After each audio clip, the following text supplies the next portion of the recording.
Continuamos con la lectura del capítulo número 7 de El Escandalakis. En este caso, en este momento nos quedamos con el corazón. Características topográficas externas. Proyección del corazón sobre la pared torácica anterior. La proyección del corazón vivo sobre la pared torácica es muy variable. Depende de la posición del cuerpo y otros factores como la edad y la obesidad.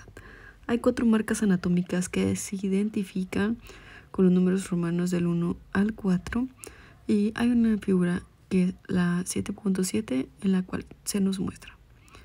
La primera marca es la de la vena cava superior, la cual se encuentra en el segundo espacio intercostal derecho o tercer cartílago costal derecho, 1 a 2 centímetros lateral al borde external derecho. La segunda marca es de la vena cava inferior, en el sexto cartílago costal derecho, 1 centímetro lateral a la línea external derecha. El tercero en la punta.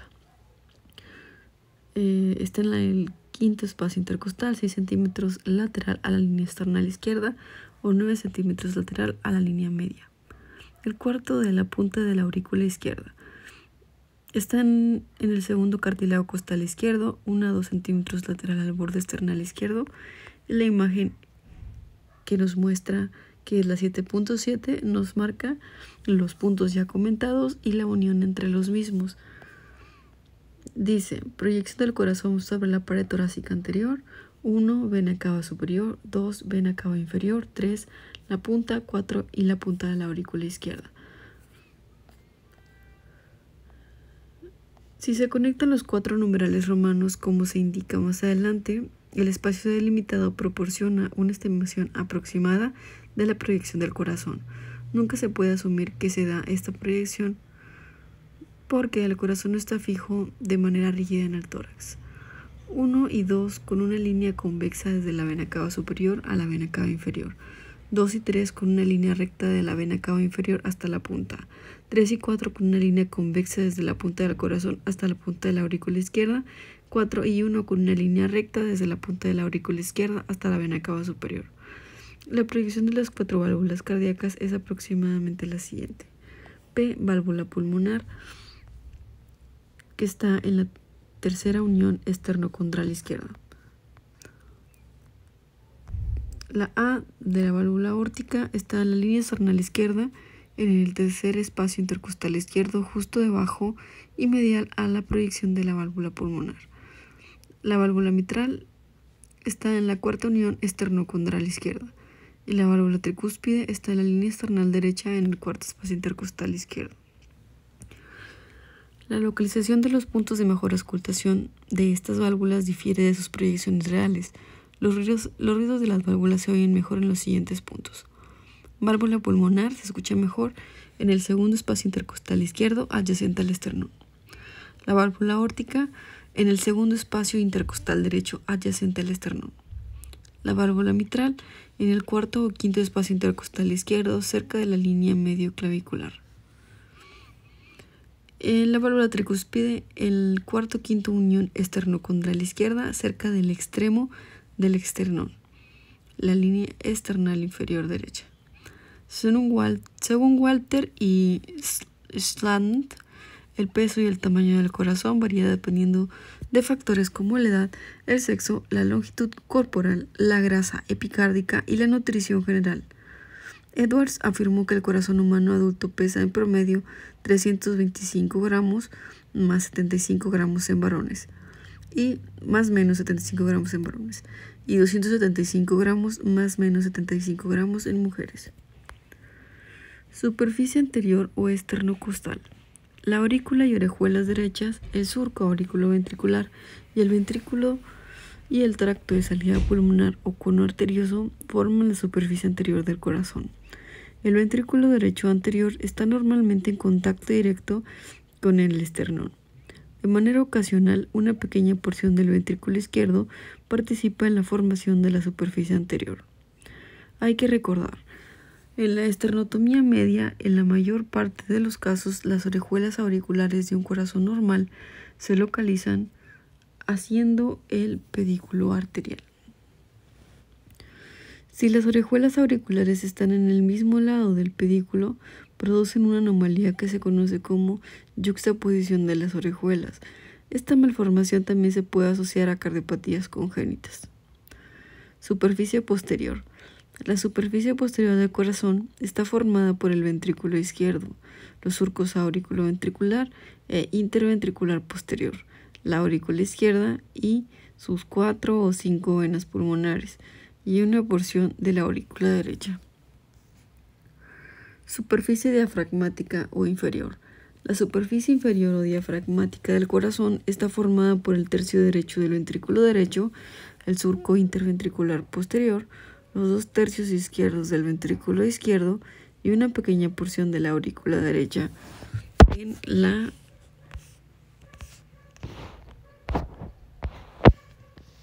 entrada de la vena cava inferior. Al contrario de la forma convexa y redondeada de los 2 lados anterior e izquierdo del corazón, esta superficie está claramente aplanada por su contacto con el diafragma. Relaciones de los bordes del corazón. Superior. La raíz de los grandes vasos se extiende en dirección oblicua desde el tercer cartílago costal derecho hasta el segundo cartílago costal izquierdo y forma el borde superior. Se dice que una línea trazada a través del esternón a la altura del segundo espacio intercostal está próxima a la base clínica del corazón, lo que indica que el nivel general de la inserción cardíaca de los grandes vasos. Derecha. El borde derecho está formado por la parte terminal de la vena cava superior, la aurícula derecha y la vena cava inferior suprahepática. Se extiende desde el tercer cartílago costal a 1 a 3 centímetros desde el borde esternal derecho hasta el sexto cartílago costal derecho. El izquierdo, oblicuo o pulmonar. El borde izquierdo está formado por la convexidad del tronco pulmonar, la punta de la aurícula izquierda y el ventrículo izquierdo. Se extiende desde el segundo cartílago costal izquierdo a 1 a 3 centímetros del borde esternal izquierdo hasta la punta del corazón. Está habitualmente localizada justo debajo del pezón izquierdo y ligeramente medial a la línea medioclavicular en el quinto espacio intercostal, a aproximadamente 9 centímetros de la línea media. Inferior. El borde inferior está formado por los ventrículos. Se extiende desde el sexto cartílago costal derecho a 1 centímetro de la línea esternal derecha hasta la punta del corazón. Punta. La punta del corazón está formada por la unión de los bordes izquierdo e inferior en el quinto espacio intercostal izquierdo a 6.5 centímetros del borde esternal izquierdo. Habitualmente está formada por la punta del ventrículo izquierdo. En la figura 7.8 se muestran los tonos cardíacos normales. Localización de lo que ya hemos comentado previamente y se esquematiza. En la figura 7.9 está la superficie esternocostal del corazón y de las grandes venas, construida sobre líneas de proyección.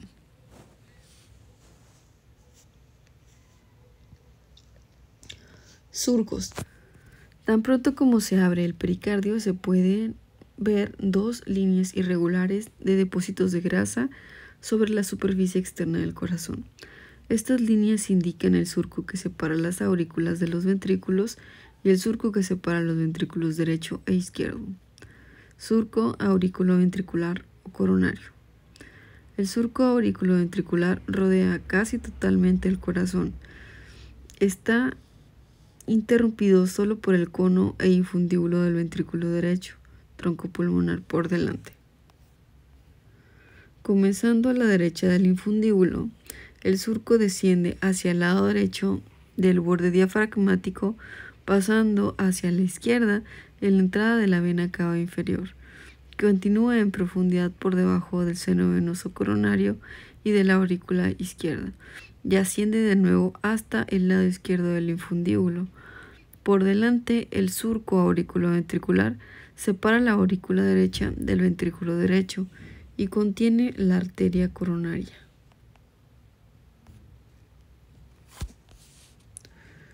Por supuesto, del lado derecho, y la vena cardíaca menor.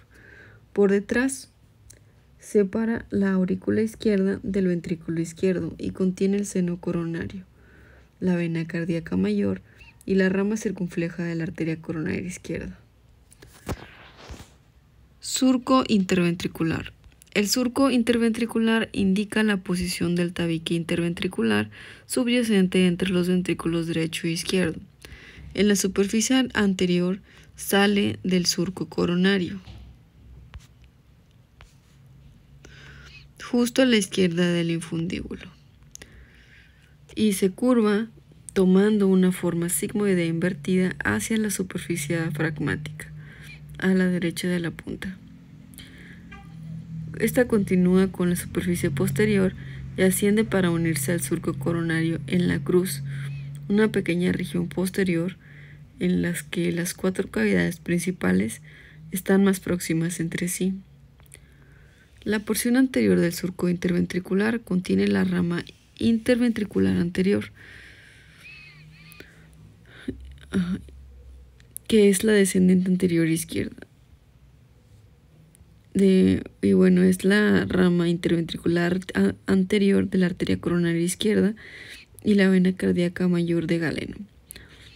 En la mayoría de las personas, la porción posterior contiene la rama interventricular posterior, que es la descendente posterior de la rama arteria coronaria derecha, que a veces se puede originar en la arteria coronaria izquierda y la vena cardíaca media. Surco interauricular. El surco interauricular separa las aurículas. Por delante está cubierto por el tronco pulmonar y la aorta, y por detrás es muy tenue. El surco interauricular no es una marca anatómica útil. Esqueleto fibroso cardíaco. Habitualmente se describe el esqueleto del corazón como un armazón de anillos fibrosos. Los anillos de las válvulas que rodean los orificios mitral, tricuspidio, aórtico y pulmonar, y que están interconectados por agregados densos de tejido conectivo. Estos elementos fibrosos proporcionan puntos de origen y de inserción para las bandas musculares que forman las paredes de las cavidades, para el tabique interventricular y para los músculos papilares. Los 4 anillos se soportan recíprocamente y se mantienen juntos mediante los trígonos fibrosos izquierdo y derecho y el tendón cónico. Desde el lado derecho del anillo aórtico, la porción membranosa del tabique interventricular se extiende hacia abajo para unirse con la porción muscular del tabique. El trígono fibroso derecho, que con frecuencia también se denomina cuerpo fibroso central, se une con los anillos de la válvula aórtica, mitral y tricúspide. El trígono fibroso izquierdo, mucho menos evidente que el trígono derecho, une el anillo mitral con el anillo aórtico. Los anillos de las válvulas aórtica y pulmonar están unidos entre sí por una banda densa de tejido fibroso, el tendón del cono. Hay una separación entre el miocardio de las aurículas y el de los ventrículos. También están aislados eléctricamente entre sí por los anillos mitral y tricúspidio y por el trígono fibroso derecho. Normalmente la única interconexión funcional del miocardio se realiza a través de la auriculoventricular, es decir, el de His, que perfora el trígono fibroso derecho para llegar a la parte superior del tabique muscular. Después se divide en la ancha rama izquierda de las de His y la estrecha rama derecha de las. En la figura 7.13 se muestra una imagen posterior del corazón humano intacto.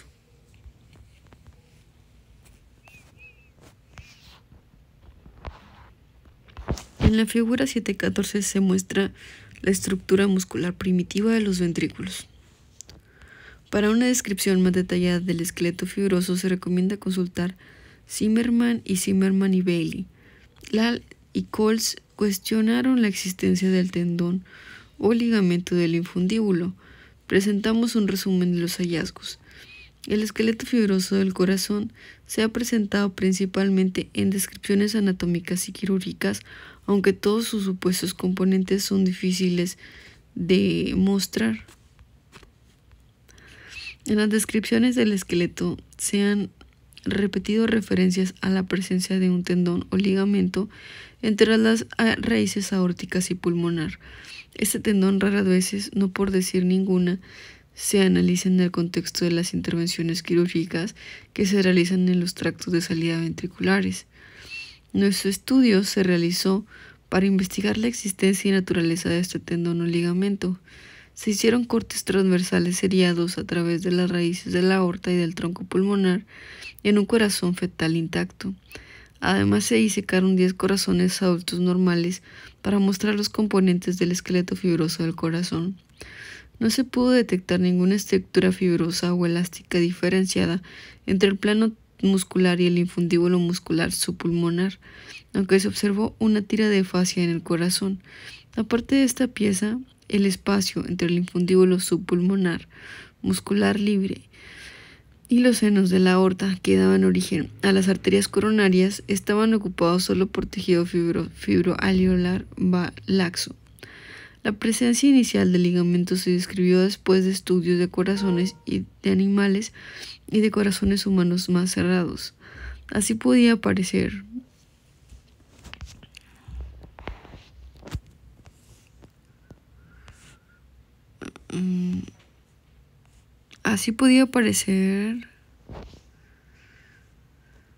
que su existencia se ha transmitido de generación a generación de morfólogos y cirujanos sin que se haya vuelto a confirmar su presencia. No hemos podido demostrar ninguna estructura que se aproxime a las ilustraciones iniciales. Los denominados haces accesorios, como el de Kent, son fibras musculares atípicas que, evitando el nódulo auriculoventricular y el esqueleto fibroso interpuesto normal, interconectan el músculo auricular con el ventricular. Estas fibras musculares cardíacas pueden formar una ruta de contracción alternativa que, al no estar sometida al retraso normal del impulso de estimulación que proporciona el nódulo,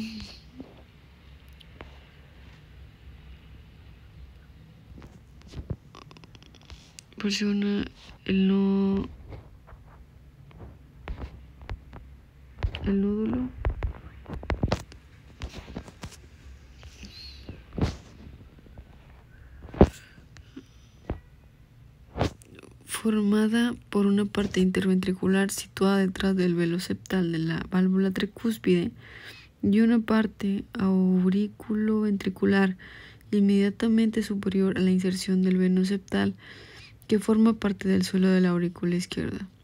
Los defectos del tabique membranoso producen habitualmente una comunicación interventricular a través de la parte interventricular, al que algunas veces puede producir una comunicación entre el ventrículo izquierdo y la aurícula derecha a través de esta parte auriculoventricular. Cavidades del corazón. Aurícula derecha.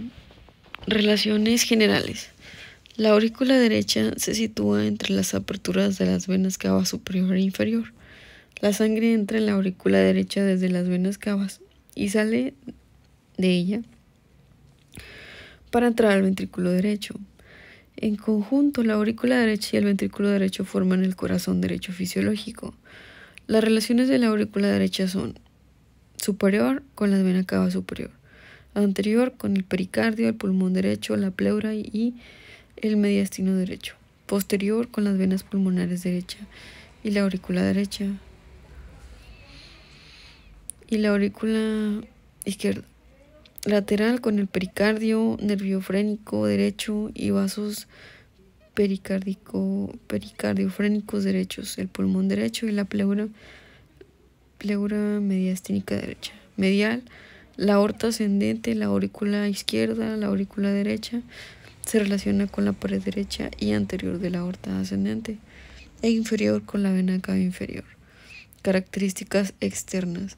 Las principales características externas de la aurícula derecha son las siguientes. Desde arriba hacia abajo, la vena cava inferior, aurícula derecha sobre la raíz de la aorta, el surco coronario que separa la aurícula derecha del ventrículo derecho, el surco terminal, la vena cava inferior.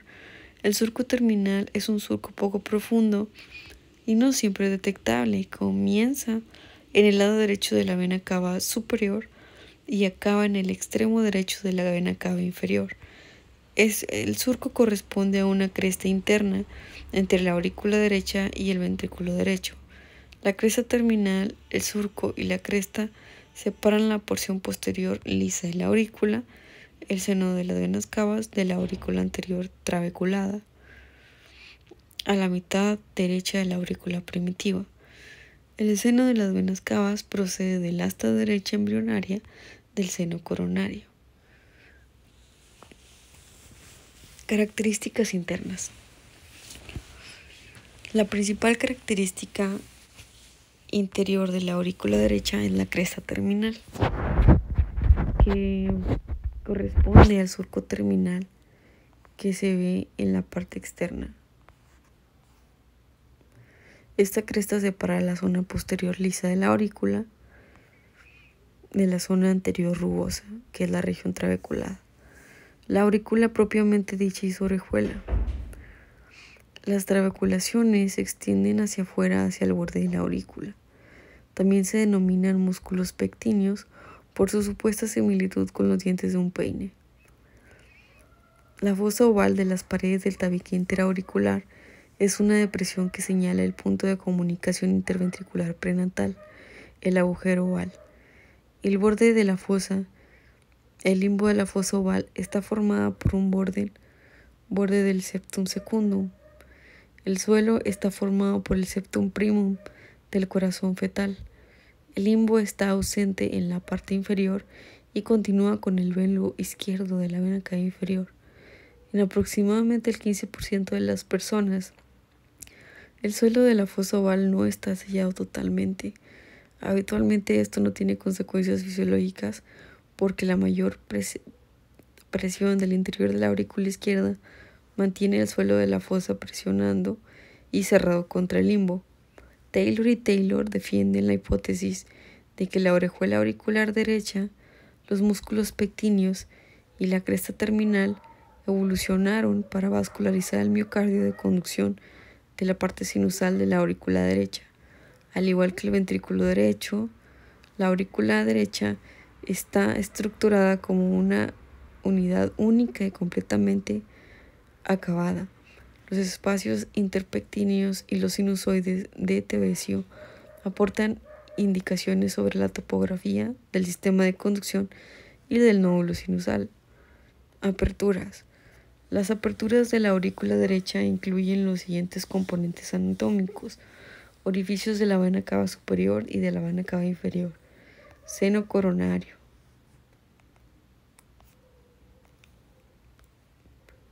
varios orificios diminutos de las venas, de pequeñas venas, varias aperturas pequeñas e irregulares en cada una de las 4 cavidades del corazón y orificio auriculoventricular. El orificio de la vena cava superior está en la porción más alta del seno de las venas cavas.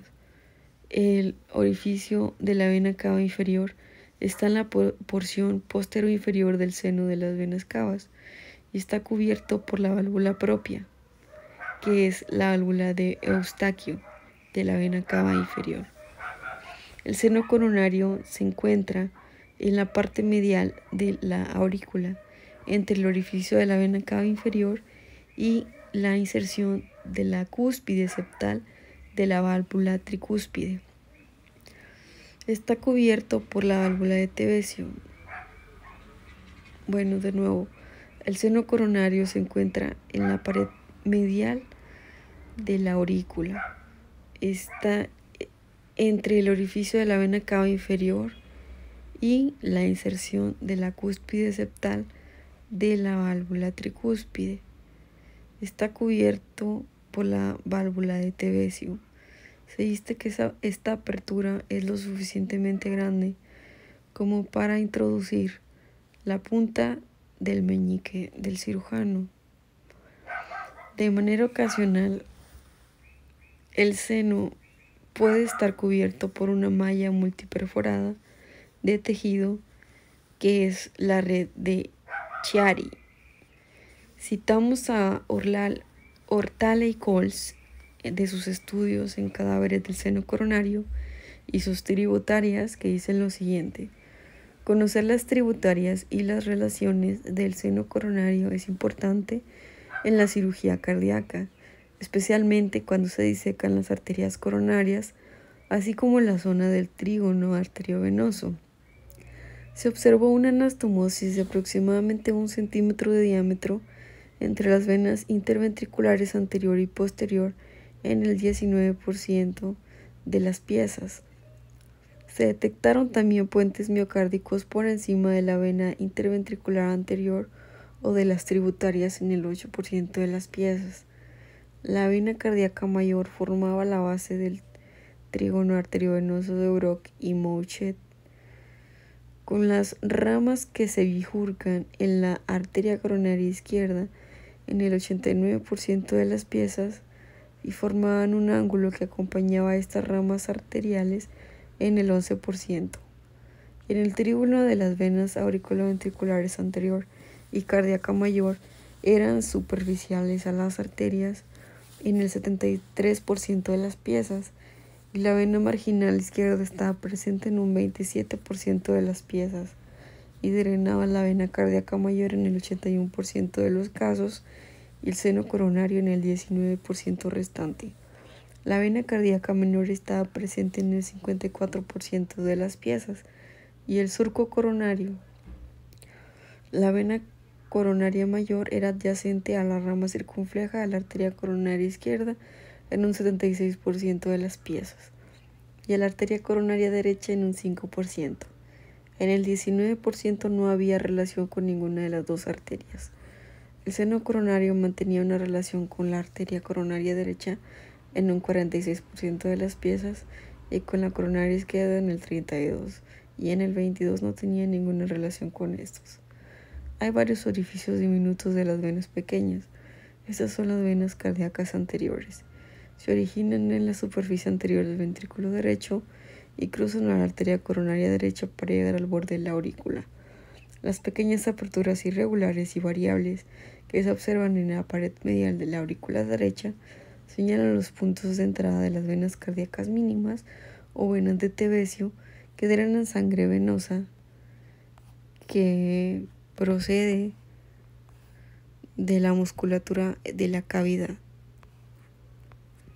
Estas aperturas están presentes en las 4 cavidades del corazón y como su número es inversamente proporcional a la presión del interior de la cavidad, son más numerosas en la aurícula derecha y menos numerosas en el ventrículo izquierdo. El orificio interventricular que ocupa toda la pared anterior izquierda de la aurícula está rodeado por un anillo fibroso y está cubierto por los velos de la válvula tricúspide. En el corazón adulto, el orificio permite la introducción de 3 dedos. Recordar, el nódulo sinusal se localiza detrás de la superficie epicárdica del surco terminal, en la base de la vena cava superior. El surco terminal se sitúa entre la orejuela triangular y el seno de las venas cavas. Hay 4 entidades epónimas asociadas a la superficie interna de la aurícula derecha. El surco de Watterson es el limbo superior. El limbo superior es un pliegue del surco interauricular que se denomina surco de Watterson.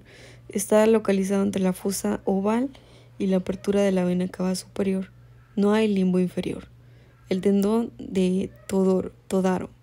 El tendón de Todaro es un cordón fibroso de 1 milímetro de diámetro que está debajo del endocardio. Se extiende desde el trígono fibroso derecho del corazón, que es la más elíptica que está entre las aperturas aórtica, mitral y tricuspidia, hasta la válvula de la vena cava inferior. Para ser anatómicamente correctos, su trayecto se dirige desde la pared auricular derecha hasta el externo medial de la válvula de la vena cava inferior. Kozlowski y Kolz estudiaron la morfología del tendón de Todaro en cortes histológicos de corazón humano desde el estadio fetal hasta la senectud y describieron lo siguiente. El tendón de Todaro, que se encuentra en la aurícula derecha del corazón, tiene una importancia clínica considerable en los campos tanto de la cirugía cardíaca como de la cardiología invasora. En los corazones fetales se observó una estructura blanda y muy bien desarrollada que era convexa hacia la luz auricular. En el grupo de corazones y adultos jóvenes también es posible seguir el trayecto del tendón de Todaro macroscópicamente. Sin embargo, cuando más viejo sea el corazón, menos visible era la convexidad y en los ancianos era completamente invisible. En los corazones de ancianos, el tendón de Todaro formaba tiras muy pequeñas de tejido conectivo. En el corazón adulto, el tendón que se examinó estaba localizado en la porción más profunda y no se conectaba con el endocardio. El tendón de Todaro es una estructura estable que apareció en todos los corazones que se examinaron, aun cuando no fuera visible macroscópicamente. Ho y Anderson declararon que el tendón de Todaro o su imagen indirecta, una línea que se proyectaba entre la válvula de Eustaquio y el cuerpo fibroso central, es una marca anatómica que ayuda a localizar los componentes auriculares del eje de conducción auriculoventricular y el límite fiable del triángulo de Koch. Triángulo de Koch. El triángulo de Koch es la localización del nódulo auriculoventricular. Su borde inferior es el tendón de Todaro. El borde superior es el velo superseptal de la válvula tricúspide y la base es el seno post-eustaquio. Seno de Kate. El seno de Kate es un bolsillo que está encima del orificio del seno coronario. Se relaciona con la válvula tricúspide y con la extensión de la cresta terminal.